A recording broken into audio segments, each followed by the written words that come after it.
Kali ini kita akan bicara tentang transportasi Jakarta. Saya tadi kan di pengantar ngomong tentang transportasi Jakarta zaman dulu tuh kan saya suka tuh ya. Saya kalau lihat video-video yang hitam putih gitu, tram dan sebagainya. Di Eropa sekarang masih jalan. Dulu 90-an, 80-an tuh angkot, luar biasa. Gai dan Ratna aja masih pakai angkot gitu kan. Di sekolah yang kutunggu gitu ya. Oh itu zaman jaya-jayanya Angkutan umum. Kebetulan ditanya sama BRT, jadi ada BRT, ada MRT, ada LRT. Oke. Bedanya apa ya? Tetapi dia itu menaikkan standar layanan angkutan umum. Ya. Kaum milenial, saya lihatnya anak-anak yang sekarang milenial itu seneng banget naik angkutan umum. 100 tahun ke depan Jakarta akan tetap jadi kota terbesar di Indonesia. Ya. Jumpa lagi dengan saya Heru Krishna di Ngopiin, ngobrol bersama pribadi inspiratif. Jangan lupa like, subscribe, dan tekan bel serta share. Hidupku bertambah bahagia. Hidup begitu indah saat kau bersamaku, mewarnai dunia dengan cinta sempurna, betapa damai rasa dengan pasangan jiwa, mengarungi dunia penuh anugerah cinta selamanya. Assalamualaikum Pak Tori. Wah, juragannya. Luar biasa. Apa kabar? Akhirnya sampai. Ya, Selamat datang, Pak terima Heru. kasih Pak Tori. Ya, kita masuk ya. Ya. Keren loh. Rambutnya coba ya. Kita-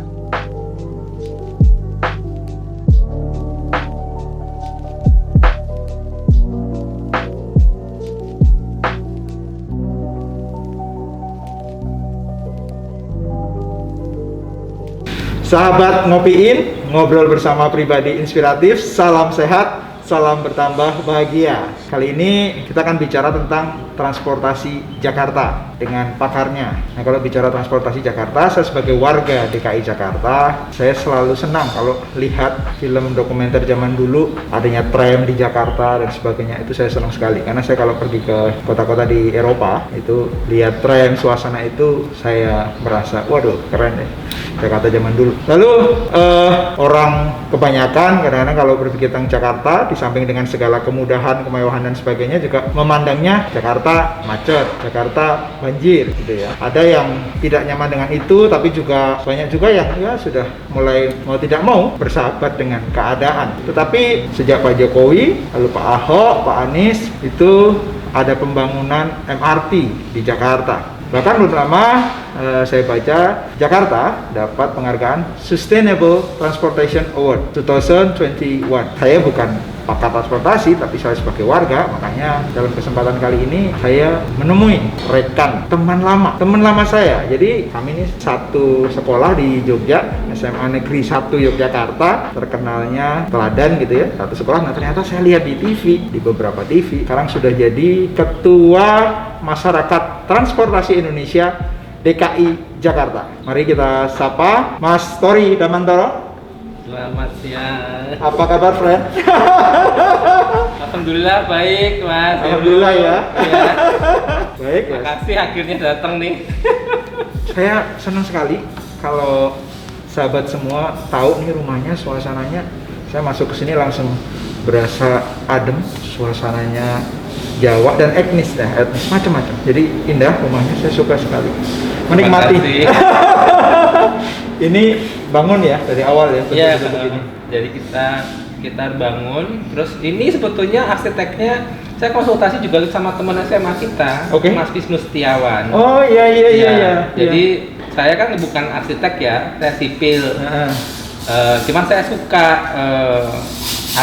seni itu suka gitu loh. Sama. Cuman kan saya takutnya nanti kalau ukurannya nggak pas, flow-nya nggak jadi dan sebagainya. Nah itu saya lebih kepada sama Mas Wisnu Setiawan itu. Oh, Ini Kelingan ora, Tidur Setiawan. Kelingan kan arsitek ya dia. Iya.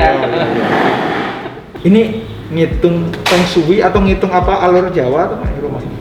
Enggak. Jadi itu naik, tadi ada beberapa tangga waktu masuk begitu, karena daerah ini tuh daerah banjir. Dulu sebelum zaman Pak Jokowi, itu banjirnya tuh sampai 1 lantai. Itu. Nah, 1 lantai. Oh, iya, 3 meter. Oke. Nah, terus jadi orang tuh pada itu kalau yang banjir gede banget gitu ya. Kalau yang biasa ya 1,5 meter, 1 meter begitu. Nah, sehingga kita harus naik 1 meter. Cuman saya nggak mau kalau naiknya dari depan. Oke. Karena pasti udah habis kan dan nggak bagus gitu loh sama kanan kirinya. Akhirnya ya naiknya bertahap. Nah, mulai dari teras dulu, kemudian di foyer dulu, begitu. Nah, terus kemudian ya itu nggak ada feng shui. Pokoknya kalau saya rumah itu cuma 2, Mas. Padang, Silir, wes ngono kuwi. Padang, Silir. Ya. Ini Padang, Silir, udara terbuka. Kita berdua masih pakai masker, tapi karena sudah berjarak dan biar suara di kamera lebih jelas, lalu kita bisa menyampaikan informasi juga lebih jelas. Mohon izin, boleh dibuka ya? Boleh. Karena sudah dibuka, monggo diunjuk dulu. Kita tetap ya 3M, memakai masker, menjaga jarak, mencuci tangan. Nah, kita pakai masker, ini jaga jaraknya juga sudah pokoknya.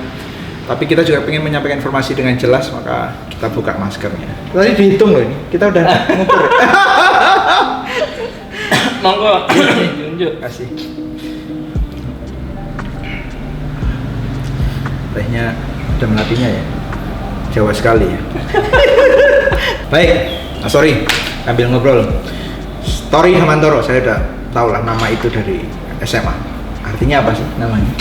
Ini setiap tamu saya, ya setiap yang saya wawancara saya tanya loh. Waduh, saya tuh agak ini singunan kalau ditanya story.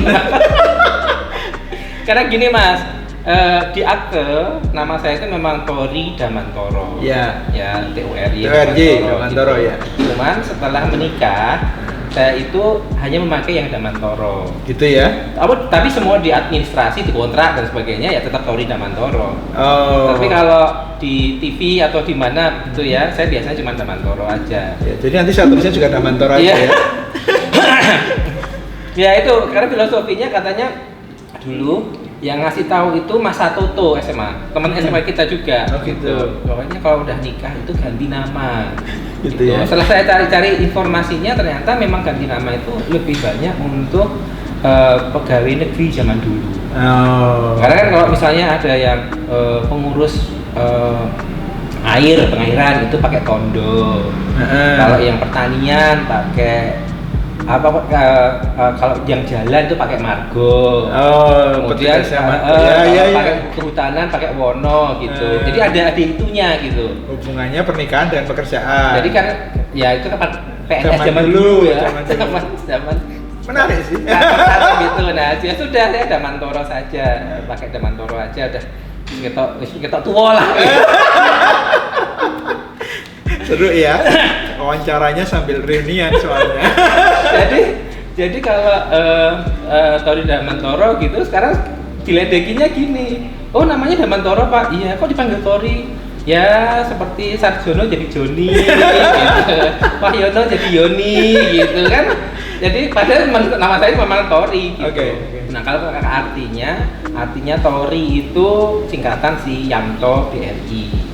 Bapak saya asmanya Suyanto, Nomor Suyanto, bapak saya. Kemudian ngastonya di BRI. Walaupun Torinya pakai IBAI ya, BRI. Oh iya. BRI Yogyakarta mungkin.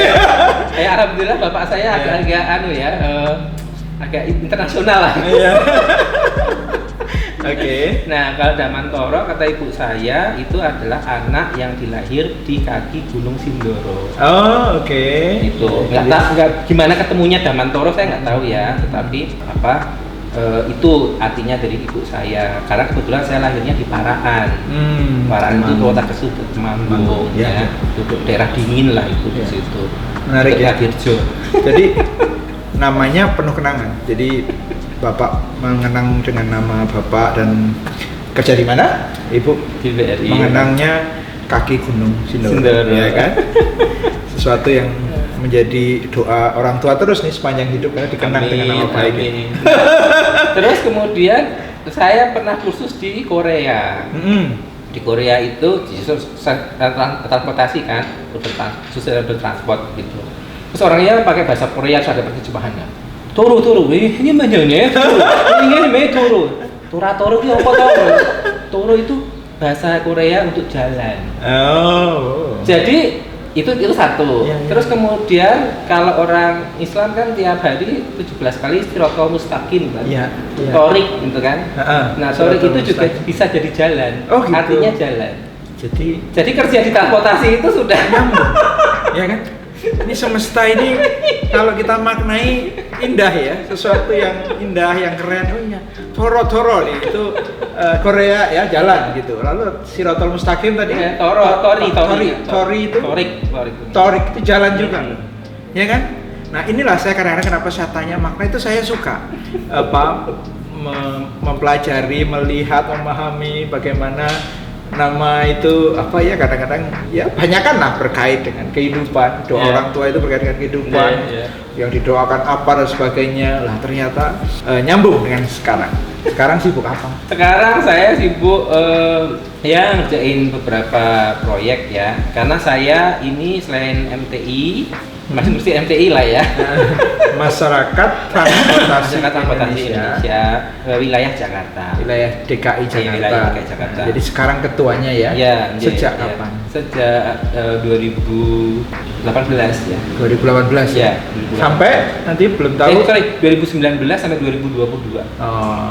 Jadi kalau 2019 sampai 2022 mau ngobrol transportasi, mungkin mau kasih masukan, mungkin protes juga boleh nih. Beliau ya. Ya, ingat-ingat nih ya. Transportasi Jakarta ya kan? Pak Tori Damantoro. Namanya Pak Damantoro sudah menikah. Ya. Lanjut Mas Tori. Terus. Ya, jadi saya ada konsultan juga baru bikin tahun lalu setelah ya 15 tahunan lah ya jadi konsultan lepas di sana sini di proyek-proyek gitu. Ya itu Mas karena dulu saya ke Jakarta pertama kali itu kerja di UI di Lembaga Teknologi Fakultas Teknik UI, Teknik UI itu 3 tahun. Setelah itu jadi LSM selama 4 tahunan lah. UI 3 tahun, LSM 4 tahun, oke. Dari engineer jadi advocator, ya kan? Tapi saya bukan LSM yang demo. Ketika saya masuk itu ibu saya nanya, loh, kowe kan nyambut gawe apa saiki ngono? Saya di Yayasan Pelangi Indonesia. Apa kuwi LSM? Loh, kuwi melu demo-demo. Enggak, Bu. Nah, kok insinyur kok iso dadi LSM? NGO lah kalau NGO ya, NGO. Nah, kebetulan Yayasan Pelangi Indonesia itu waktu itu adalah salah satu leading organization di isu climate change. Perubahan iklim. Ya, perubahan iklim yang salah satu sektor yang penyumbang terbesar dari emisi gas rumah kaca itu adalah sektor transportasi. Nah, saya dengan background transportasi saya itu menjadi researcher. Transportasi ini kuliahnya atau di kuliah. Sipil, saya kan sipil transportasi. Nah, itu juga saya sejak kuliah sampai sekarang itu kerjanya cuma transportasi terus Mas. Gitu ya. Wis rano sik liyane. Transportasi terus rano liyane jalan malah ya. Momen langsung namanya jalan ya. Soalnya gini. Iya. Sipil itu saya nggak kuat. Sudah hampir nggak kuat itu. Itu kok 1 koma. Ora koyo kowe. Cah sama sisi kan 3 koma gitu kan. IPK. Udahlah enggak usah buka-buka di sini ya. Oke.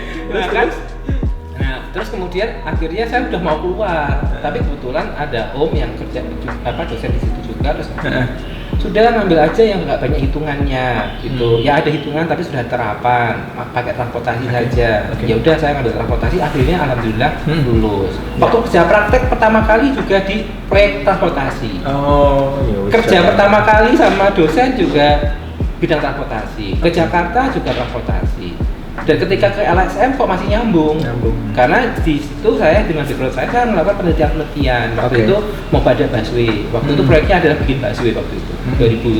2003 ya. Zaman Pak Setioso itu. Iya, zaman Pak Setioso. Jadi kita kan partneran ya, Yayasan Pelangi itu partneran dengan ITDI yang sekarang top itu ya, Mbak Bella itu, yang kemarin juga ngasih Sustainable Award itu. Itu kita proyeknya ada 2 di India sama di Jakarta. Nah di Jakarta jadi 2004, 2021. India itu sekitar 2008, 2009 baru jadi. Jadi konsultan untuk busway ya? Iya, waktu itu. Jadi saya membackup dengan data-data karena LSM kami adalah research based advocacy. Itu. Dan itu yang saya kerjakan terus sama research based ya. Iya, research based. Bukan demo based kan. LSM tuh banyak ya. Dan di image-nya banyak dan sebagainya. NGO juga banyak. Istri saya dulu juga bekerja di NGO. Lanjut. Nah itu jadinya setelah saya selesai di LSM ya saya jadi freelance aja dari satu proyek ke proyek yang lain gitu. Terus mungkin ada beberapa jabatan kayak misalnya kemarin terakhir itu Dewan Transportasi Kota Jakarta. Dewan Transportasi Kota Jakarta. Terus sekarang itu jabatan Dewan Transportasi itu dari gubernur pemerintah resmi atau dari kita mendaftar. Mendaftar. Mas Heru juga bisa daftar. Oh gitu. Iya. Jadi ada 8 unsur kan di sana, termasuk pengguna angkutan umum. Oke. Ya, pengguna angkutan umum, terus kemudian pakar transportasi, terus kemudian LSM transportasi, terus kemudian ada perguruan tinggi, terus kemudian ada awak angkutan, gitu. Jadi kalau pernah jadi kernet bisa daftar. Itu kasih masukan ke pemerintah ya? Iya. Di subnya ya? Iya. Nah kemudian saya sejak 2019 kemarin saya diminta jadi komite pemantauan manajemen resiko di PT Transportasi Kota Jakarta di bawah Dewan Komisaris. PT Transjakarta berarti? Iya. Transjakarta. Itu ya? Ya urusannya ya gitu Mas. Banyak ya? Kalau hobi ya yang penting masih transportasi lah. Iya. Karena saya maksudnya ya bisanya cuman itu Oke. Ngambil S2 juga dulu ya, waktu saya ngambil S2 itu pengennya public policy. Karena kan 5 tahun terakhir itu sebelum saya berangkat kan 2010 ya. 2005 sampai 2010 tuh kebijakan transportasi Jabodetabek, master plan ini, master plan itu dan sebagainya. Public policy kita jadi opo toh loh kan. Kewan opo, saya akhirnya ngambil S2 public policy. Tapi ya nggak cocok, maksudnya nggak ada transportnya tuh nggak seneng gitu loh. Passionnya nggak ketemu passionnya transportasi. Padahal kalau ada tugas, kalau dulu kan ada tugas project evaluation misalnya, kursnya itu project evaluation, atau kemudian misalnya analisis policy impact assessment misalnya gitu. Itu saya sudah pakai contoh-contoh transportasi, bikin papernya gitu. Tapi ya tetap orang mantep kan loh. Iya. akhirnya ngambil lagi master untuk yang transportasinya. Master transportasi. Di mana di Amerika.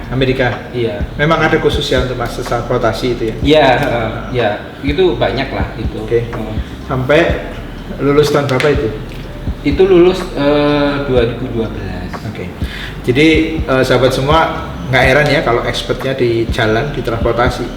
Dari lulus kuliah, berbagai pengalaman kerja, ngambil master juga ya. Itu juga transportasi. Jadi nggak salah kalau hari ini saya ngobrol sama teman saya ini. Dan nggak salah kalau sedang menjadi Ketua Masyarakat Transportasi Indonesia DKI Jakarta. Barometernya lah ya, barometernya di Indonesia karena ibu kota kan gitu. Mas Tori, ngomong transportasi, saya tadi kan di pengantar ngomong tentang transportasi Jakarta zaman dulu tuh kan saya suka tuh ya, saya kalau lihat video-video yang hitam putih gitu, tram dan sebagainya. Menurut Mas Tori yang transportasi zaman dulu Jakarta seperti itu, pendapatnya gimana sih? Saya ya itu romantisme aja deh Mas ya. Romantisme ya, romantisme. Ya. Kalau saya melihatnya zaman dulu dengan segala keterbatasannya, angkutan umum itu memang lagi tren zaman dulu, gunanya untuk mobilisasi masyarakat. Tapi mobilisasinya juga nggak banyak kan, cuma dari kota sampai Istana Merdeka gitu. Oh gitu ya. Iya kan? Nah, kalau saya kan penikmat lihat filmnya aja. ya kan? Terus kalau saya lagi ke Eropa lah ya, atau beberapa masih trip kan saya menikmati ya kan. Tapi kan ya lebih tahu silakan. terus. Ya, jadi gini, transportasi itu adalah kebutuhan turunan. Oke. Ya, turunan. Kalau kita yang sekolah di transportasi itu adalah derivative needs gitu. Biasanya diturunkan kalau di textbook ada diturunkan dari kegiatan ekonominya. Maka kalau perencana transportasi dia harus tahu ini kotanya dihuni berapa orang, kemudian mau ditempatkan di mana, kegiatan ekonominya apa saja, apakah industri atau jasa atau apa. Baru kemudian dilihat di desain transportasinya sebagaimana, begitu. Nah, tapi ketika saya belajar public policy, transportasi itu juga didikte oleh keputusan politik. Oke. Ya kayak misalnya MRT kita Jakarta itu kan sudah dibahas sejak 88. Iya. Ya kan? Nah, mosok ya kalau itu dikerjakan hanya oleh 10 orang insinyur. Nggak mungkin kan butuh 20 tahun, 30 tahun dari 88 sampai 2019 kemarin itu. Kalau cuma 10 ya kan? Artinya keputusan ya. Okay. Ternyata teknologi transportasi itu sistem transportasi itu adalah sangat keputusan politik. Ya. Saya sih ingat ya, saya pernah di Singapura waktu itu. Saya ingat saya nungguin almarhum bawa mertua di rumah sakit gitu. Saya ketemu dengan orang Singapura.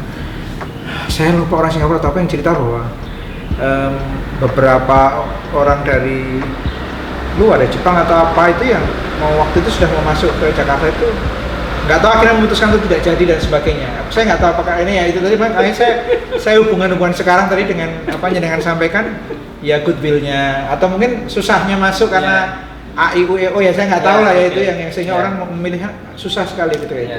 Gitu ya. Jadi tadi ngitung kebutuhan lalu kebutuhan politik lalu apalagi sejak 98 kita itu sudah ke era demokrasi beneran. 98, oke. 98. Kan ada yang banyak bilang bahwa demokrasi kita kebablasan. Inti saya dari demokrasi itu apa? Kebebasan individu, Mas. Oke. Ya. Nah, kita sedang belajar nih bebas individu, terus kemudian nanti kalau sudah bebas, ternyata kebebasan saya itu nyenggol juga kebebasan orang lain. Kemudian secara society kita belajar, berarti ada batasan-batasan kita. Oke. Itu kita kan masih belajar itu. Nah, sehingga proses bersama ya. Proses bersama. Sehingga dari 98 sampai 2010-an itu kita itu memang benar-benar euforia ya. Apalagi tingkat pendapatan sudah naik kan. Orang nggak mau lagi naik angkot. Dulu 90-an, 80-an tuh angkot luar biasa. Iya. Sopir PPD itu dia arisannya arisan rumah, Mas. Arisannya rumah. Zaman itu ya. Saya sini ya. Iya. Zaman itu 80-90 ya 80-an. Nah, itu kalau film-film Jakarta itu makanya dulu ngetop ya angkot berapa bis apa gitu ya. Wong Gai dan Ratna aja masih pakai angkot gitu kan. Bis sekolah yang kutunggu gitu ya. Oh, itu zaman jaya-jayanya angkutan umum baik pengusahanya maupun yang menjalankan ya, gitu. Oke. Itu. Nah, itu cuman kita telat waktu itu melakukan konsolidasi. Ya kan? Ya memang sampai tahun 2000-an juga banyak daerah-daerah yang izin angkotnya itu bukan di Dinas Perhubungan, tapi Dinas Pendapatan. Oke. Jadi memang tidak diciptakan sebagai suatu sistem mobilitas. Ya. Tapi itu adalah ya ada opportunity industri ya sudah itu komoditas gitu. Gitu. Nah, karena tidak ada sistem, maka ketika ada kompetisi dari teknologi yang lain, motor, ojek, mobil, ya sistemnya nggak siap gitu. Secara sistem, secara ekosistem lah, nggak cuma sistem, ekosistemnya. Oke, sebentar. Tahun 88 ya MRT ya? Apa tahun? 89 mulai tiga. Jadi 80 sampai 90 itu ketika transportasi umum itu menjadi primadona, itu sebenarnya bukan sesuatu yang dibuat oleh sistem bahwa ini dirancang, enggak. Itu karena ada kebutuhan, ya kan? Ada kebutuhan lalu ada yang bermain di situ di pasar. Oke. Karena meningkat pesat itu kan 2001 2010 kendaraan. Karena apa? Karena ada namanya leasing. Iya. Kabeh iki mesti Iya. Sebentar, kalau ngomong ini berarti kita blueprint transportasi Jakarta itu yang ada sejak kapan? kalau blueprintnya itu sejak tahun 75 sama seperti Singapura juga ada. Oke itu. Singapura dapat. Tetapi transportasi umum tidak masuk di situ atau bagaimana? Transportasi Ada. umum juga dapat, tetapi adalah konteksnya itu berbeda. Oke. Ya, kalau di master di master Jadi plan- ngerti ya kita semua ya. ya sahabat ya, ini saya menarik sekali. Terus Jadi master plan yang pertama kali akan dilihat itu adalah infrastrukturnya. Itu bener mas, infrastruktur. Kita Nah. mau jadi kota, Jakarta mau direncanakan sebagai kota dengan penduduk 10 juta. Ya. Kalau 10 juta tentu luasannya tidak sama ketika zaman Belanda cuma 1,5 atau 2 juta. Romantisme tadi ya. Iya, ya. Terus Oke ya. 10 Nah, juta. terus kemudian infrastruktur. Di infrastrukturnya juga dibikin yang besar karena kan zaman dulu itu paradigmanya adalah predict and supply. Oke. Ya kan? Ya karena tanahnya juga masih ada Bodetabek. Gambar ini masih ya. Juragan Spidol zaman dulu. Di Bapenas tuh namanya ada Tuan Spidol. Itu Spidol tadi opo. Iya. Nah, Oke. itu. Nah, sehingga memang motorisasi dan itu mengikuti Amerika. Orang bilang mengatakan itu mengikuti Amerika padahal enggak, karena kita ideologinya juga demokrasi. Jadi kebebasan. Oke. Ya kalau punya duit ya saya beli mobil. Iya. Saya beli motor Iya, gitu iya. kan. Ya belum mobil beli motor dulu. Bukan Karena yang- itu kebebasan gitu loh. Bukan yang sama rasa sama rata ya. Duitnya terus kalau pemerintah sama gitu. Kurang lebih bukan ideologi yang itulah ya. Iya itu Nah, kan. terus? Jadi udah ke sana. Nah dulu memang yang paling bisa catch up adalah sistem angkutan umum ya. Ya karena memang orang belum bisa beli motor, belum banyak yang apalagi mobil gitu ya. Itu keren Jakarta. Nah, jadi Angkutan umum. gede-gede kan. Nah. Yang foto yang terbaru dari WA itu Nah. langit biru Jakarta, terus gambarnya sudah tamrin tahun 85 gitu. Iya. Kayak gitu. Nah, itu memang gede-gede zaman dulu. Iya, Ya, iya. memang ya Amerika motorisasi memang seperti itu. Oke. Nah, karena tidak ada sistem akhirnya orang jadi ya itu memang ada pasti ada manfaatnya juga kan. Sehingga bisa orang Jakarta tuh paling makmur lah dibandingkan seluruh Indonesia gitu. Oke. Karena mobilitasnya juga bagus kan. Nah, itu Masuk nah, tadi motor ya, mana? Nah, kemudian apalagi Leasing. ditambah dengan leasing. Jadi financing sistem financingnya sudah lebih membantu orang lagi. Untuk biar Iya, bisa mengenal KTP kecil. itu bawa Iya. balik motor gitu Iya, kan. iya. Nah, gitu. Akhirnya kolaps angkutan umumnya. Nah, baru kemudian di tahun 2017 ini ya, kemarin ini 2016-2017 itu yang kolaps itu kemudian dibantu lagi sama pemerintah. Oke. Pakai program Jaklingko itu. Oh. Ya. Jadi Tapi memang cycle-nya kayak gitu, Mas. Kalau kita Oke. lihat di negara-negara yang lain, yang Eropa yang dengan sering ke sana itu. sering-sering bahas kan? Ya beberapa kali kadang lah. Ya. Jadi siklusnya itu adalah pertama dimulai pasti oleh entrepreneurship. Jadi oleh swasta. Entrepreneurship, oke. Oleh swasta, kemudian karena sistem kotanya berubah, mereka nggak bisa adaptasi. Oke. Industri bisnis modelnya tidak bisa beradaptasi. Akhirnya dinasionalisasi oleh pemerintah. Oke. Dinasionalisasi, subsidinya gede, tidak efisien, Hmm. terus kemudian diprivatisasi. Oke. Privatisasi itu yang terjadi di Inggris tahun 80-an zaman Thatcher. Oke. Oh ini kok apa diprivatisasi? Rel-rel itu apa diprivatisasi? Nanti bingung. Nah ternyata diprivatisasi integrasinya susah. Ini kemudian nanti settlement paymentnya juga susah dan sebagainya. Akhirnya dikonsolidasi lagi dengan Transport of London. Gitu. Jadi akhirnya ada kuasi, ya. Ada kerjasama antara pemerintah dan swasta. Oke. Sesuai dengan peran dan masing-masing dan risiko yang bisa dipegang oleh masing-masing. Itu ngomong angkutan umum ya. Iya. Jadi kalau romantisme kemarin itu ya, ono tram ya. Tram zaman jadi Pak Karno itu menghapus tram karena Pak Karno pertama memang tidak suka yang berbau kolonial. Oh, satu itu. Dia terus karakter ada building. Ya, karakter Ya. building, oke. Terus yang kedua itu memang fatalitasnya tinggi. Fatalitasnya tinggi. Heeh. Jadi, Sok kepelites. oh, kecelakaannya. Iya, heeh. Ya, oke. Itu. Kecelakaannya itu. Iya. Tidak suka kolonial. Heeh. Banyak kecelakaan terus. Nah, terus kemudian yang ketiga itu adalah motorisasi. Motorisasi. Bikin highway dari Tamrin Sudirman kan gede banget kan, ada Kemayoran, kemudian bikin bypass yang sekarang jalan lingkar dalam. Motorisasi itu artinya perbanyak mobil atau jalan itu. Iya, jadi difasilitasi infrastrukturnya untuk mobil, Ya. untuk kendaraan pribadi. Baik, buat yang tanya tentang ini tadi romantisme, dulu tram ada kok.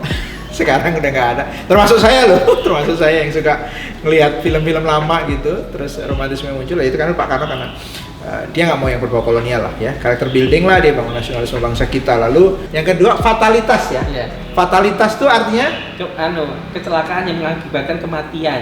oh fatalitas tuh, nah ini fatalitas tuh kecelakaan yang mengakibatkan kematian gitu. Di Eropa sekarang masih jalan karena gimana tadi ya di sana orang udah saling menghargai kebebasan. Jadi Kalau istilahnya ketua MTI pusat itu adalah di sana itu transportasinya sudah berkeadaban. Iya, ada adabnya. Ada adab. Jadi kalau orang tuh kalau mengendarai mobil, ya dia tahu kapan dia memberi kesempatan ke pejalan kaki, kapan dia harus berhenti ketika tram lewat dan sebagainya. Iya. Itu ya fatalitas tadi terjadi di sini lalu dihapus. Kalau di sana di Eropa sudah berkeadaban. Yang ketiga ya karena dulu kita pembangunan infrastruktur ya untuk motorisasi kendaraan pribadi. Kendaraan pribadi. Begitu. Jadi saya sudah tahu jawabannya. Oke. So next saya mau tanya yang sekarang. Tapi itu sebatas saya tahu ya Mas ya. Mungkin nanti ada yang dapat informasi lebih A1 dari zamannya Pak Karno. PH1 tuliskan aja di komen di YouTube-nya ya kan. Nggak apa-apa, kita saling memperkaya ya kan. Saling berbagi, saling memperkaya. It's okay. Silakan di komen nanti di YouTube kalau enggak saya punya dapat informasi 456. Bagus. Masyarakat luas jadi lebih tahu, ya kan? Ya. Mas Tori, sekarang ke yang zaman sekarang, gimana transportasi Jakarta zaman sekarang? Ya. Menurut Mas Tori. Kalau- Tadi kan sampai tahun berapa tadi yang motor tadi ya? Motorisasi. Terus bukan maksudnya yang leasing tadi loh, leasing. Oh, leasing. Nah, Ya, sampai 2010 kan. 2010 saya ingat tuh waktu itu kita punya 2010 itu kita sudah punya 8 koridor Transjakarta. Penumpangnya waktu itu 300.000 orang per hari. 300.000 orang per hari. Iya. KRL itu juga masih sekitar ituan. Bahwa padahal waktu itu panjangnya itu unda-undi. Sorry, jadi per hari Jakarta 300.000, KRL 300.000, totalnya 600.000 dong. Iya. Pengguna KRL dan itu di Jakarta tahun 2010-an. 2010-an. Oke. Tetapi itu tidak termasuk yang naik angkot. Oh, oke. Ya. Karena kalau Ada hitung-hitungannya?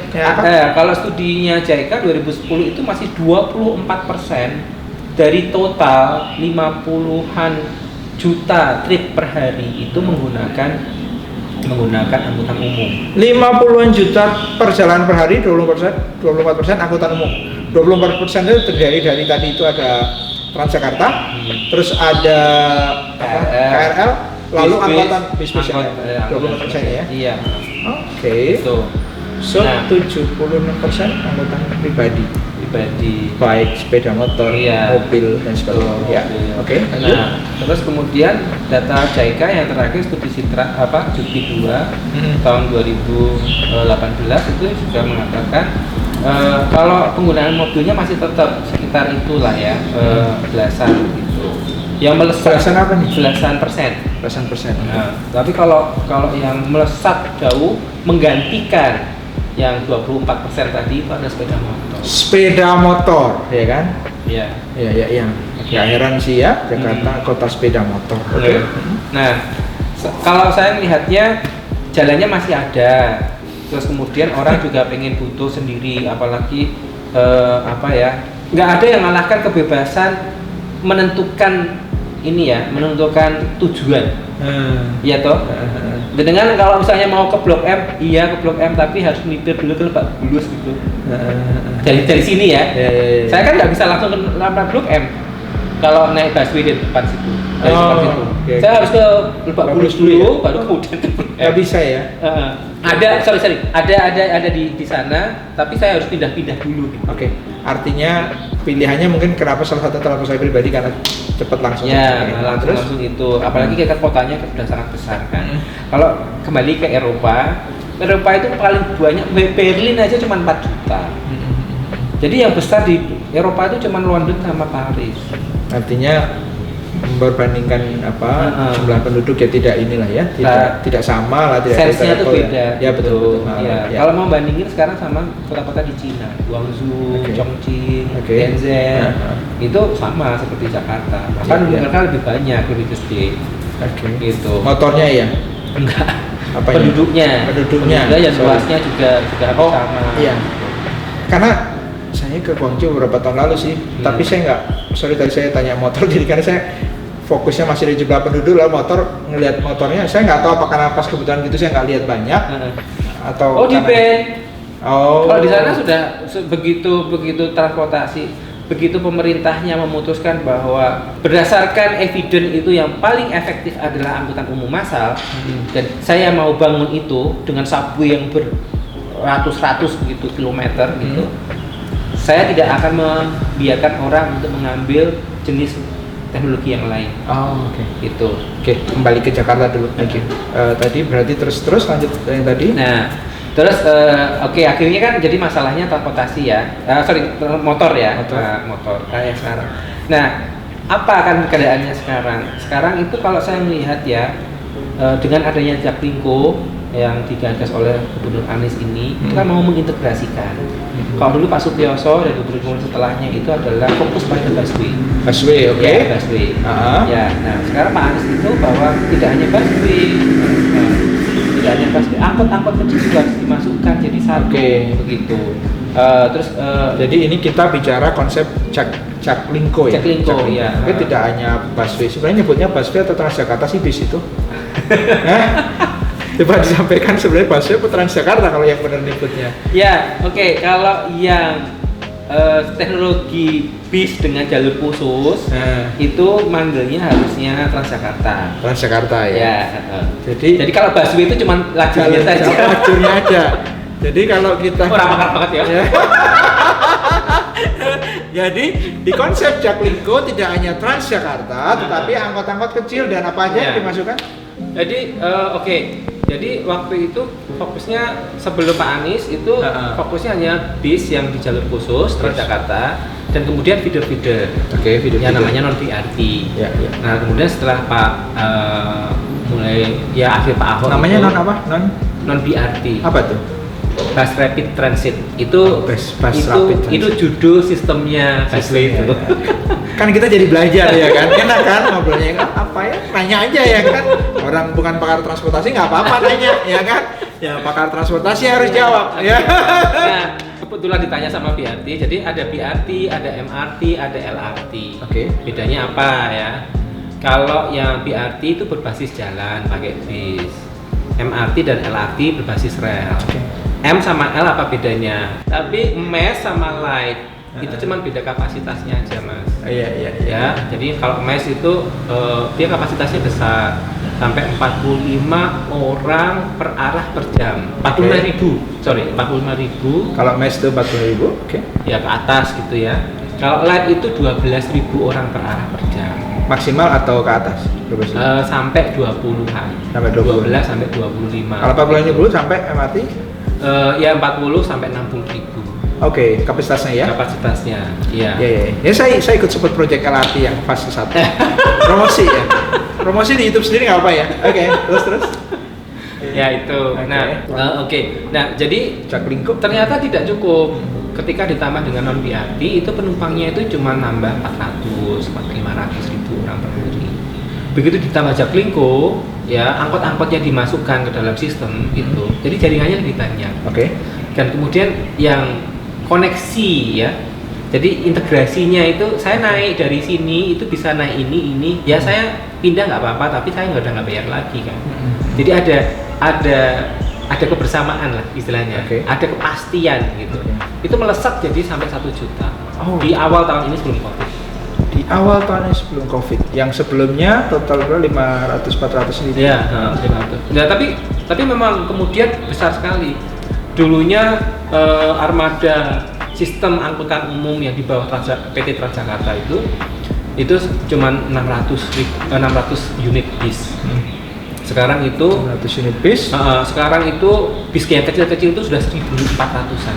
Oke. Dan yang menarik adalah Pemprov DKI itu mentargetkan coverage area yang dilayani itu sampai 90% lebih Oke. dari kawasan. 90% lebih dari kawasan. Iya. Sekarang sudah 94 ya. Bagus ya. Jadi kita sampaikan apresiasi Jaklingko ya. Ya ternyata naik jadi dari 450 500.000 jadi 1 juta per hari pengguna. Per hari pengguna. Terus tadi kenaikan yang naik apalagi bis ya, bisnya jumlah. Ya, bis jumlahnya bis juga banyak 600 sekarang bisa sampai 2000-an bis yang dilayani sekarang jadi. Dan menjangkau 94% kawasan luas wilayah DKI ya. Iya. DKI Jakarta ya, bukan Jabodetabek ya. DKI Jakarta. Karena bicara DKI itu sebenarnya kalau orang transportasi kalau ngitung apa pengguna ya kan sebenarnya bukan warga DKI. Ya. Sebetulnya nggak bisa kalau itu karena tarikan Jakarta ke kawasan sekitarnya itu memang sangat kuat sekali. Jadi kegiatan komutingnya juga sangat tinggi. Oke. Ya itu ya teman-teman semua yang kerja di ini di Jakarta banyak yang tinggal di sekitaran ya Jabodetabek gitu. Itu memang harus ini. Sehingga kalau yang sekarang itu sudah ada angkutan umumnya, ya sudah sistem angkutan itu pun sudah mulai ditata. Di Sub juga udah bolak-balik bikin rute baru, kemudian mengevaluasi rute lama dan sebagainya. Itu sudah ini. Jadi nah tinggal nanti kalau sudah ada sistem, informasi juga sudah jelas. Nah kaum milenial, saya melihatnya anak-anak yang sekarang milenial itu seneng banget naik angkutan umum. Seneng banget ya? Oh iya, aku tuh gumun. Keren. Keren. Iya. Sayangnya karena pandemi jadi nggak terlihat ya. Sebenarnya tapi kalau trennya. Ya itu jadi apalagi dengan MRT. Oh iya. Jadi kehadiran MRT itu begini mas. MRT mungkin banyak orang yang skeptikal ya. Utangnya larang banget gitu kan. Terus gitu ya. Terus cuman Lebak Bulus HI cuma 14 kilo gitu. Mau pusing ini kan. Tetapi dia itu menaikkan standar layanan angkutan umum. Ya. Dia menaikkan standar layanan angkutan umum. Saya sih setuju banget. Terus? Karena begitu turun dari MRT, masa naiknya angkot yang karaten kan nggak mungkin kan? Nggak tahu sih. Iya gitu. nggak bakal dipilih lah. Pasti langsung online kan, pakai online. Oh iya, karena rasanya beda ya. Maksudnya di dalam MRT itu. Iya, saya sih jujur ya, masuk MRT jadi kayak kadang-kadang sore gitu, ya merasa Jakarta keren banget. Iya, naik MRT Jakarta keren banget di dalam MRT. Kalau ini orang lagi pulang kerja, orang lagi pergi dan sebagainya, itu keren banget.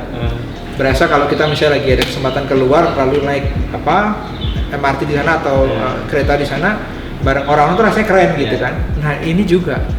Jakarta keren banget. Ya, naikkan standar terus, naikkan standar. Nah, ketika sudah naik standar, kemudian orang akan terbiasa menggunakan angkutan umum. Ya, ini poinnya ya. Ketika buat angkutan umum pasti ada first and last mile kan.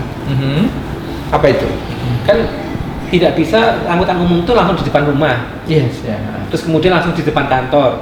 Itu motor. Ya, itu kan. Ya. Pribadi lah. Jadi harus jalan kan dari stasiunnya atau dari bus stopnya atau dari haltenya itu harus jalan. Ya.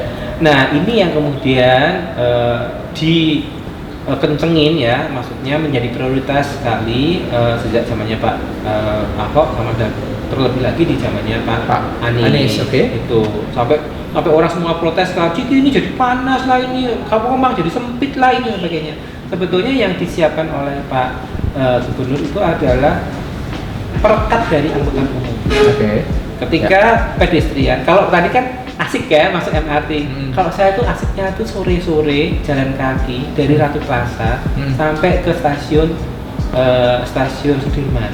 Di pedestrian yang gede itu banyak sekali orang yang lalu lalang di sana.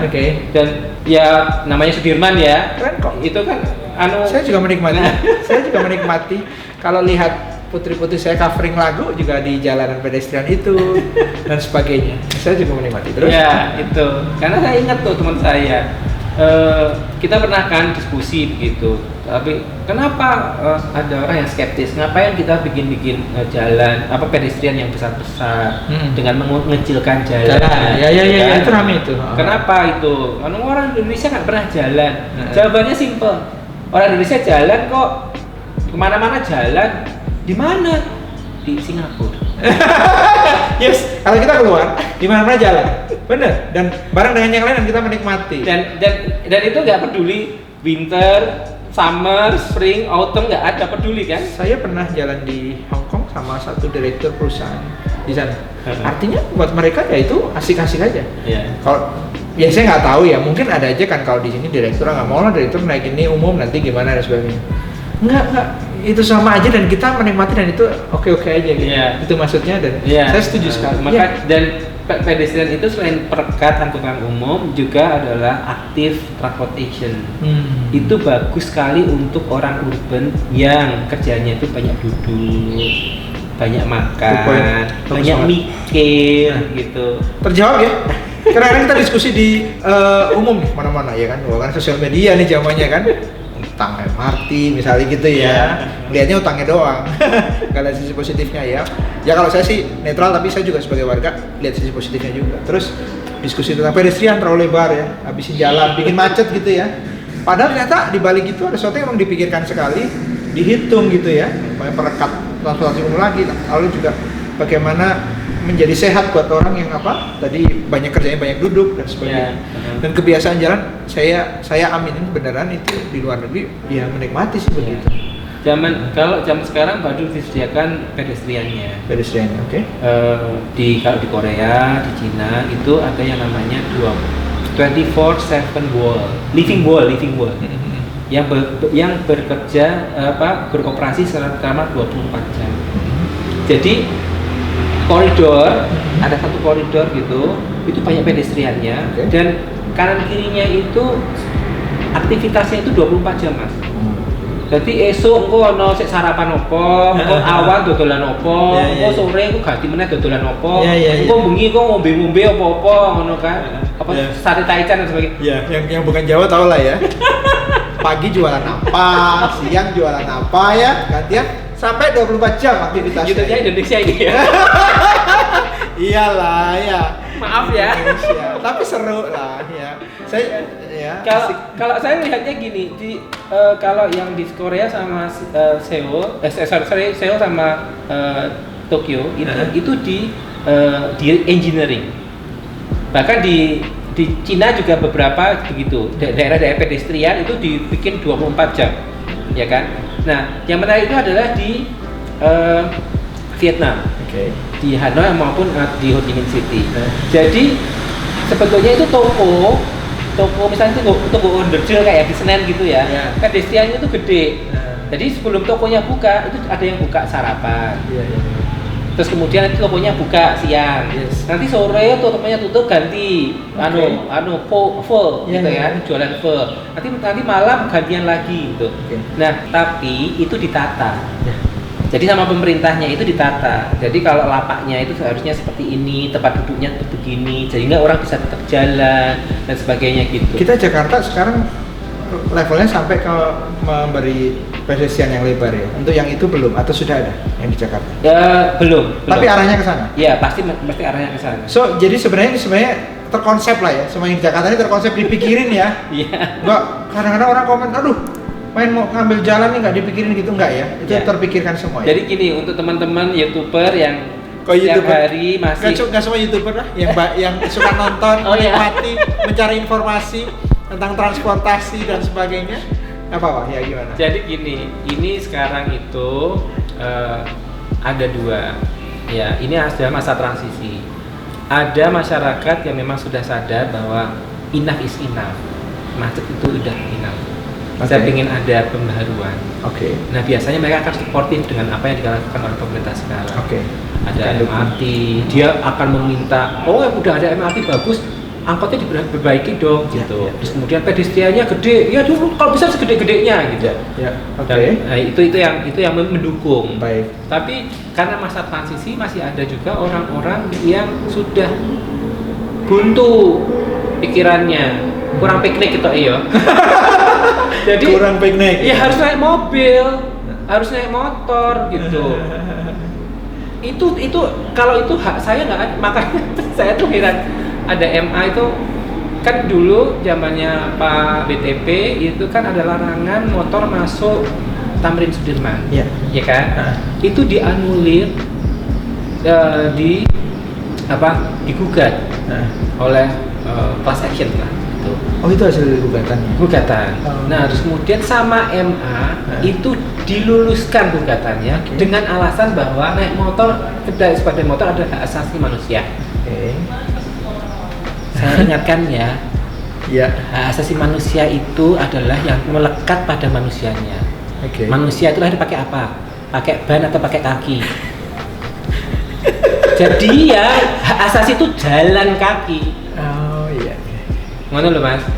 Hak asasi jalan kaki. Lanjut. Ini sudah poin kedua. Jadi kalau dari sistem itu dari manusianya ya. Tapi kalau dari sistem yang hak asasi adalah mobilitasnya. Yang penting bisa bermobilitas. Ya. Tidak Jalan hak- kaki paling hakiki ya hak asasi. Ya itu kan Bahasanya karena gitu. kan kakinya lahir itu sudah pakai kaki gitu loh ya. Iya. Ya. Terus.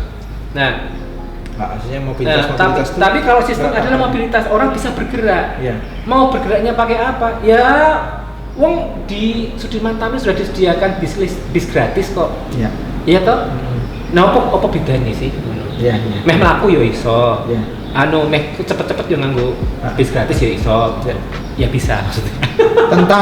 tentang niat baik dan kebiasaan. Nah, itu yang saya sayangkan ya, itu sampai kemudian dianulir oleh MA. Jadi pembatasan. Karena gini, angkutan umum disubsidi besar-besaran, tapi kalau tidak ada pembatasan kendaraan pribadi, itu ya hilang, musnah, tidak efisien Ya. subsidinya. Subsidinya kan sampai 3 triliun sekarang. Oke, wow. Sampai 4 triliun gitu. Besar sekali. Iya, tapi penumpangnya ya cuma 1 juta. Padahal harusnya potensinya bisa 5 juta, 6 juta. Oke. Nah, sekarang Anda bisa melihat di London, di Amsterdam, di Paris, di Cina, ya, itu kecuali Amerika ya. Itu orang-orang itu pada jalan kaki, naik angkutan umum. Kenapa? Karena parkirnya sejam itu $10. Mahalin. Iya. Oke, ini tambah terang ya. Kita tambah terang karena pada saat kita Mendung. Ini mendung, nah, diterangin biar tetap lihat kita menikmati suasana ini dan informasi yang berguna sekali loh. Saya banyak dapat dari teman saya nih, ternyata dia emang pakar loh ya.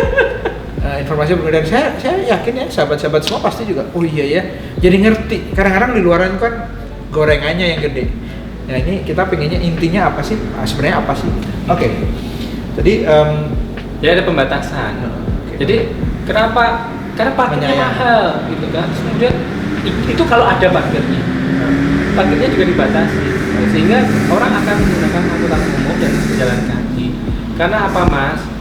Di kota itu kita itu adalah hidup berbagi.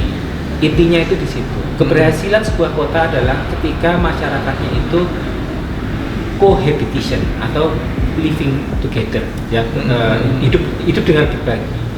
keberhasilan suatu kota ketika masyarakatnya bisa berbagi, hidup bisa berbagi. Oke. Gitu. Nah, saya melihatnya pedestrian dan angkutan umum itu sejak dulu saya sudah sampaikan itu adalah kalau angkutan umum itu adalah moving public space. Oke. Jadi kan kita itu sebagai makhluk sosial kan pengen hidup di suatu public space ya. Yeah. Apakah itu taman, pedestrian yang ada bangku-bangkunya indah gitu. Nah, tapi di angkutan umum juga kita itu public space juga. Karena ketika kita masuk, tiba-tiba di sebelah sana ada yang cantik gitu. Ya, terus kemudian tiba-tiba di sana lihat bapak sama anaknya gitu, atau mbah tua sama cucunya gitu. Itu kan human ya, humanity yang kita temukan dalam sehari-hari di angkutan umum yang kemudian memperkaya hidup kita. Betul. Alhamdulillah aku iso semene atau aku pengen jadi kaya ngono gitu. Nah, itu gunanya angkutan umum.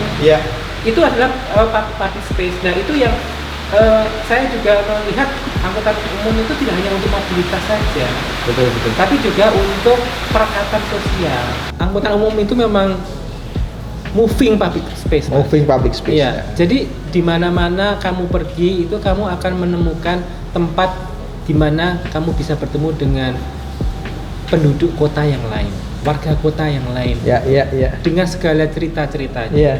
Jadi nek kowe awakmu romantis gitu, Iya. itu wah iso lihat orang kemudian diimajinasi kira-kira dia lagi happy atau lagi sedih atau apa gitu. Iya. Itu ini. Lagi main handphone, lagi sama anaknya Nah, lah. itu lagi... yang kemudian orang sekarang itu tidak bisa menikmati karena apa? Semuanya itu sibuk zikir. Iya, itu tadi yang disebutnya. Iya. Dulu saya ingat tuh, saya belum punya handphone saya waktu pertama kali ke sini. Dan saya harus commuting dari Jati Bening ke Salemba. Ya di LRT RTUI. Itu sekitar 1 jaman lah. What did I do? Saya baca buku. Nah, ketika di situ saya malah lebih banyak belajar transportasi daripada ketika kuliah. Ya setiap jam tuh. Saya dulu naik bis ya, aku dulu naik bis terus aku pagi-pagi gitu. Waktu itu belum kerja sih, jadi karena biasa dari studio atau apa gitu, duduk ya lihat. Tapi yang saya lihat memang macam-macam orang, mata-mata lelah. Saya tuh pernah bikin puisi mata-mata lelah karena lihat orang ngantuk, orangnya semuanya. Tapi saya tidak main handphone. Kita menikmati suasana pagi itu ya begitulah kota besar bagi saya gitu. Ketika itu saya tulisin mata-mata lelah dan sebagainya berkejaran di waktu pagi. Ya, tetapi itu kan indah, maksudnya beginilah ya, ada orang yang lelah, ada orang yang siap segar dengan ini dan sebagainya, itulah kehidupan. Menarik lah dulu ya. Sekarang orang banyak main handphone. Ya, sayang. It's okay ya, public space. Jadi situasi sekarang itu seperti itu kurang lebih ya. Jadi ada dualisme Mas, antara yang memang embrace perubahan, mendukung keperubahan sama yang masih status quo lah istilahnya begitu. Ya tadi di awal kan kita ngomong ya bahwa ya terkait transportasi sebuah kota itu ada unsur keputusan politis ya. Nah, artinya kalau keputusan politis itu diambil ya memang ada resikonya tapi itu baik. Saya nggak tahu apakah bisa dibilang waktu yang MRT itu keputusan politis Pak Jokowi ya, DKI ya. Itu MRT sudah zamannya Pak Foke. Jadi keputusan politis zamannya Pak Foke.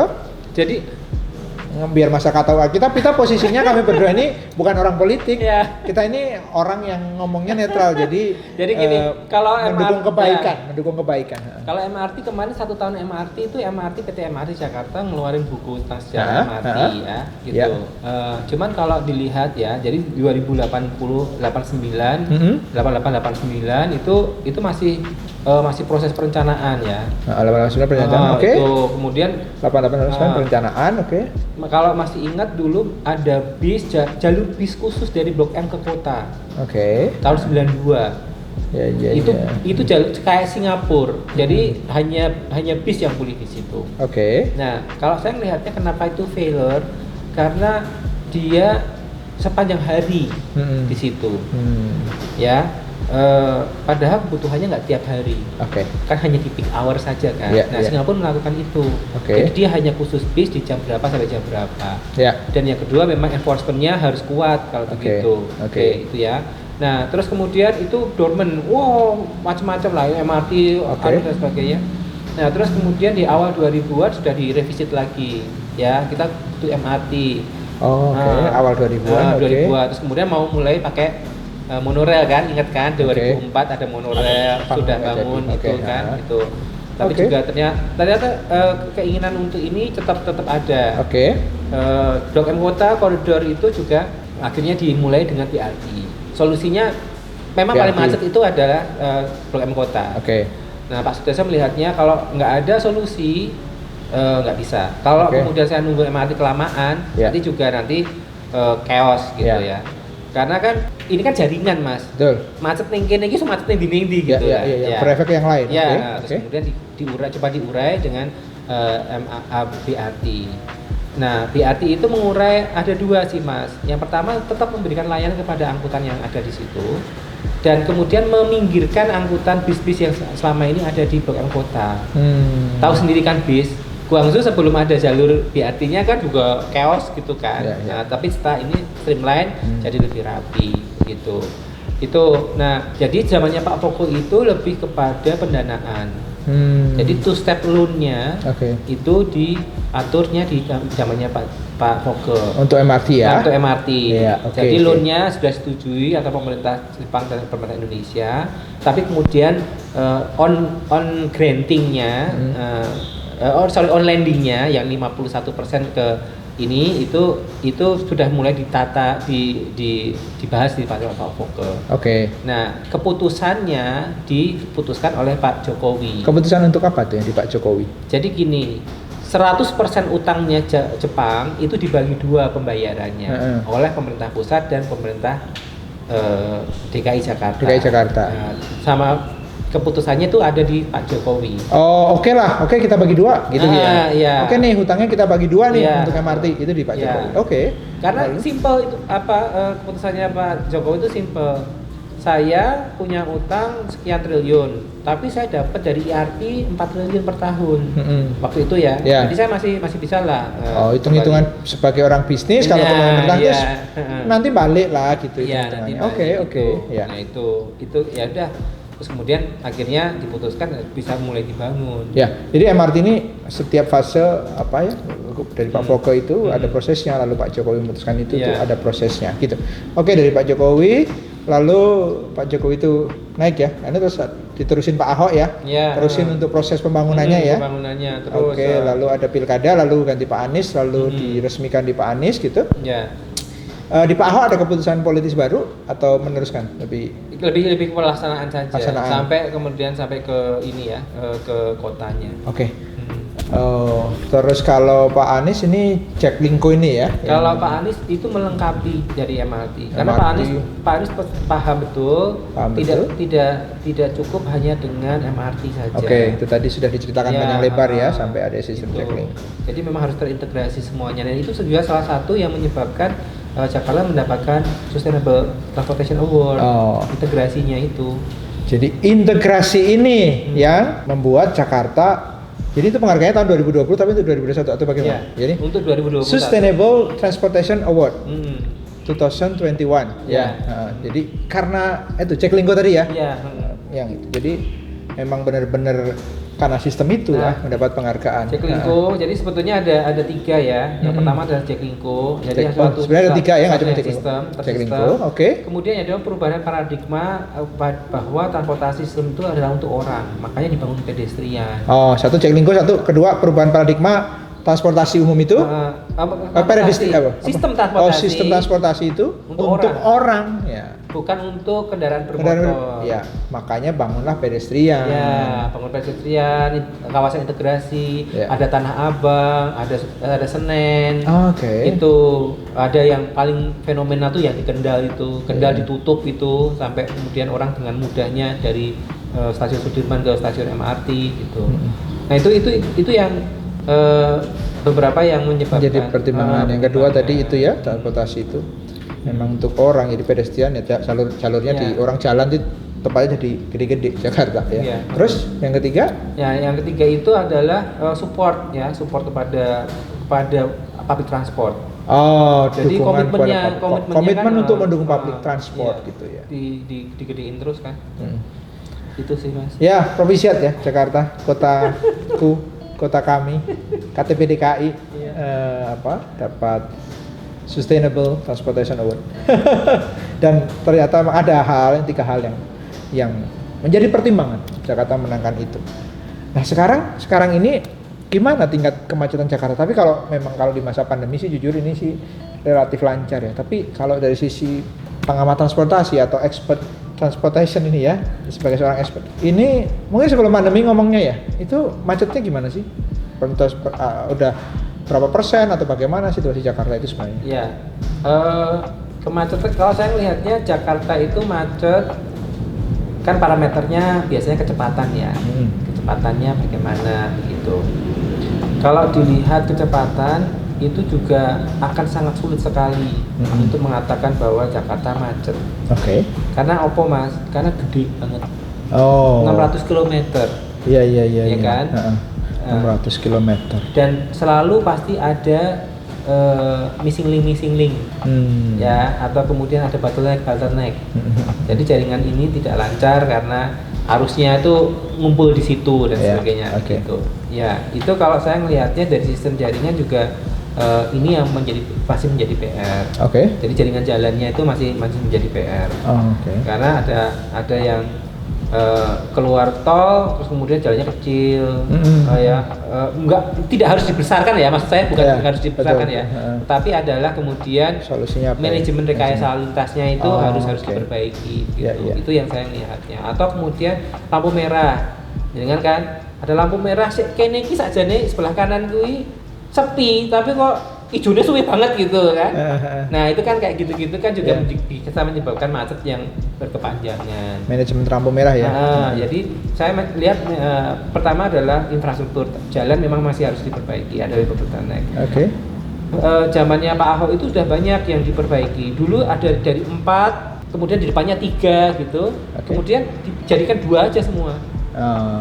Yang 3 itu jadi 2 gitu. Oke. Tapi sejak awal itu bukan dari 4, tapi dari 2 terus. Sehingga orang nggak ada gitu. bottleneck ya. Orang jadi orang udah tertib dari awalnya lah gitu. Semua marka jalan juga diperbaiki.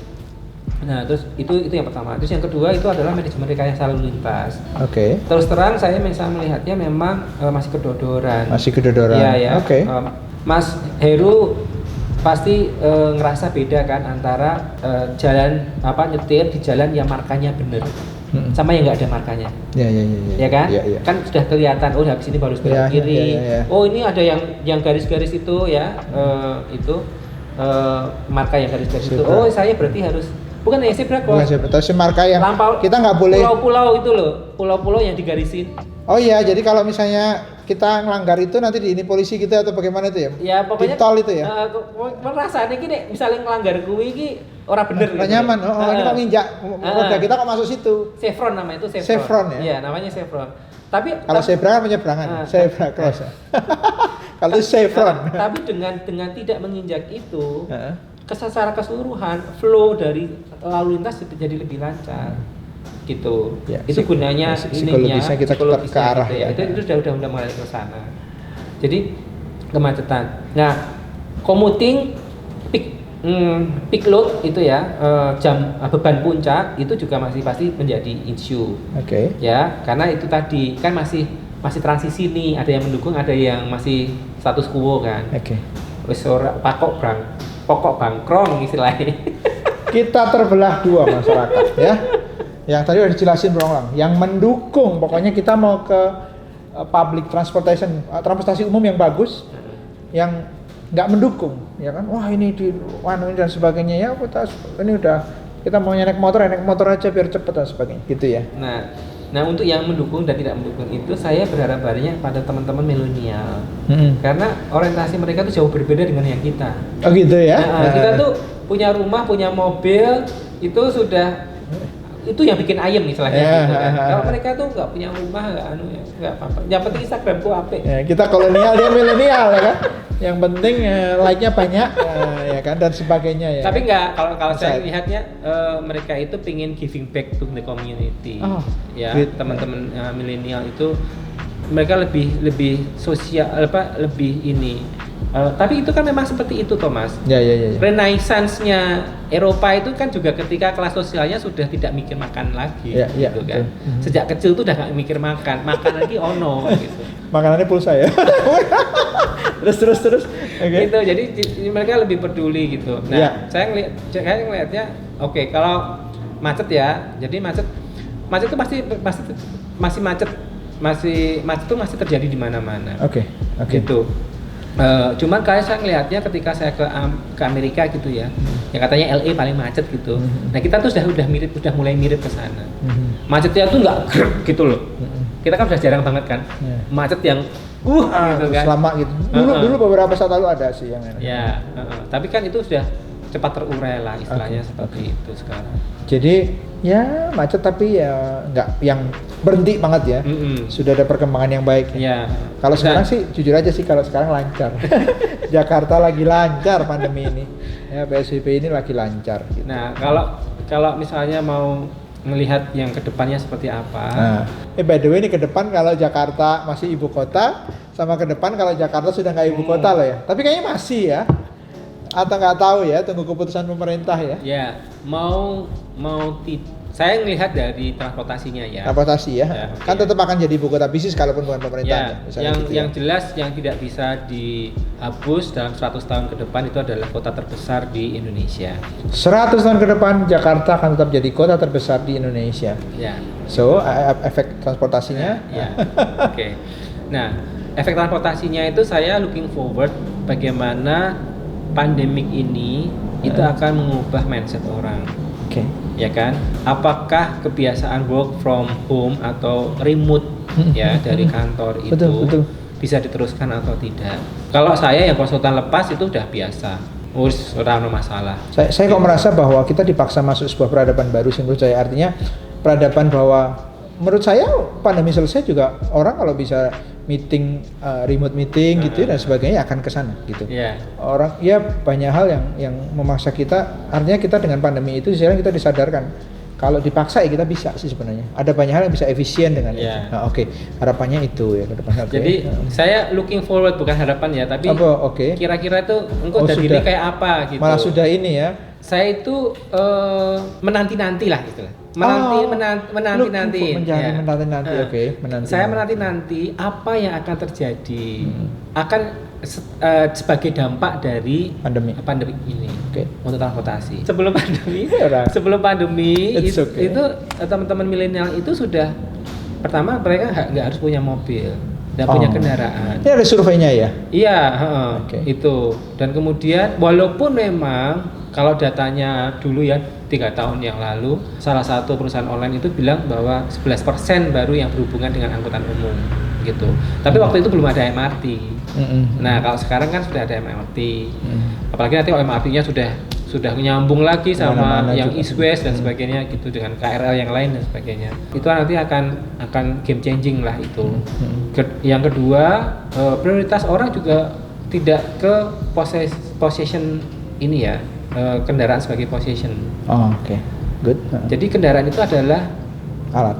Itu hanya sarana saja, gitu loh. Bukan jadi branding saya.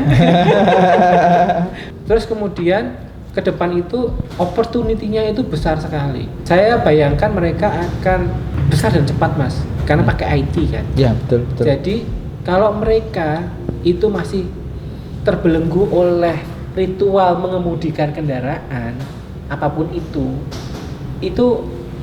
habis waktunya. Nggak mau pasti mereka. Kecuali udah punya sopir.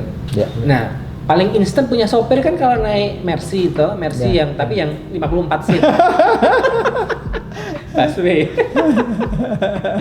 Naik umum ya. Iya, naik umum. Itu mau sambil apa juga bisa gitu. Dan itu banyak kota besar dunia budayanya begitu. Iya, dan itu cepat sekali yang kayak gitu itu di Jakarta menjadi produktif dan efisien ya. Produktif dan efisien. Jadi kayak saya lihat kalau misalnya ke depan masih ada macet, ya macetnya masih lokal. Dan macetnya itu masih bisa urusannya sama urusan tradisional yang tadi itu jalannya masih berlubang, terus kemudian manajemen rekayasa lalu lintasnya masih banyak konflik begitu. Nah itu kan harusnya teman-teman engineering, teman-teman saya transport engineer yang harus menyelesaikan itu. Tapi tadi belum dibahas juga apakah motor yang banyak itu menjadi masih sumber kemacetan sekarang. Lalu kebijakan ke depan misalnya. Kalau motor saya melihatnya nanti perilakunya akan seperti sepeda.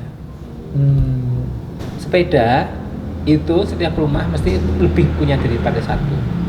Ya kan? Tapi apakah dipakai? Ya. Oh, lalu ketika transportasi umum sudah enak, sudah nyaman, sudah menjadi kebiasaan orang terhubung, lalu motor akan begitu ya. Betul. Punya motor tapi belum tentu dipakai juga gitu ya. Belum tentu semua dipakai. Itu satu. Terus yang kedua, mau barang-barang itu sekarang sudah nggak harus dicari kok. Barangnya datang sendiri kan? Oh iya benar. Iya kan? Tinggal ditunjuk saja istilahnya orang Jawa. Yang dulu beli harus kemana-mana dan sebagainya. Iya. Sekarang semuanya cepat. Iya benar. Betul. Nah itu yang opportunity-nya sudah sangat berbeda, sudah sangat banyak. Kemudian landscape-nya juga sudah sangat berbeda. Oke. Berarti kondisi transportasi kita ke depan juga dibantu sekali kondisi teknologi, kondisi zaman juga sekarang ya kan? Dari sisi traffic, dari sisi beban volume lalu lintas itu sangat dibantu. Gitu. Tapi ya kembali lagi, apakah rebound? Kalau reboundnya setelah pandemi sudah bebas begitu, kemudian orang wah sama seperti yang dulu ya. Iya. Ya ini. Tapi Ya balik lagi macet. Betul sih. Tetapi bahwa milenial itu cenderung mobile dengan IT dan sebagainya itu saya rasa juga itu akan membantu banget ya. Berbeda. Zaman sudah berbeda lah. Gitu. Karena gini, karena orang anak-anak sekarang itu mobile dari sisi pikiran, Mas. Betul. Ya kan, kalau dulu mungkin kita nggak ketemu itu rasanya ini orang ini tapi mereka kan sejak kecil sudah video callan sama temennya. Sekarang diskusi sampai malam-malam itu sudah ya kan udah biasa. Itu itu kayak gitu. Ya, ada saat-saat tertentu aja ketemu, tetapi day to day-nya sudah nggak gitu. Lah wong aku ndelok anak-anak yang kita misalnya ketemu sama temen ya, terus kemudian anak-anaknya pada kumpul gitu.